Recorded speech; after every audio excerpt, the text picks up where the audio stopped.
রাতারাতি কোটিপতি বনে গেছে মাত্র ৪ বছরের এক শিশু। তার ব্যাংক অ্যাকাউন্টে জমা হয়েছে ৭১ কোটি টাকার বেশি। এই শিশু বয়সেই উঠে এসেছে বিশ্বের মিলিয়নিয়ারদের তালিকায়। অবিশ্বাস্য মনে হলেও ঘটনাটি সত্য। তবে কোনো উপার্জন করে নয়, লটারি জিতেছেন ছোট্ট শিশুটি, আর এতেই রাতারাতি বনে গেছে কোটিপতি।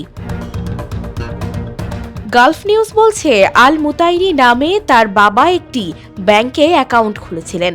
সেখানে তারা অর্থ জমা করেছিলেন।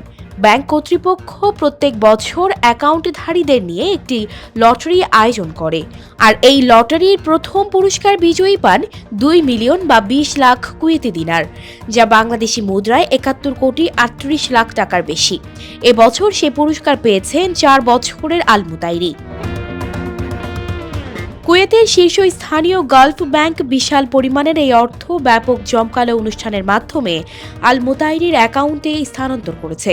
পুরস্কার বিতরণী অনুষ্ঠানে বাবার সঙ্গে হাজির হয়েছিলেন শিশুটি। এ সময় পুরস্কার বিতরণী অনুষ্ঠানে নিজ অ্যাকাউন্টে অর্থ জমার দৃশ্য সরাসরি দেখতে পায় সে। এই লটারি জয়ের মাধ্যমে বিশ্বের বৃহত্তম এই পুরস্কারের সর্বকনিষ্ঠ প্রাপকে পরিণত হয়েছে শিশু মুতাইরি। তার বাবা বলেন, গালফ ব্যাংকে তার সব সন্তানের জন্য সঞ্চয় অ্যাকাউন্ট খুলেছিলেন, কিন্তু আলা সৌভাগ্যবান বিজয়ী হিসেবে পুরস্কার পেয়েছেন। আর এতেই কুয়েত জুড়ে রাতারাতি তারকা বনে গেছে আল মুতাইরি। পুরস্কার প্রাপ্তির ছবি গালফ ব্যাংক সামাজিক যোগাযোগ মাধ্যমে শেয়ার করার পর দেশটিতে রীতিমতো চর্চা চলছে শিশুটিকে নিয়ে। সানজিদা রহমান, প্রবাস খবর।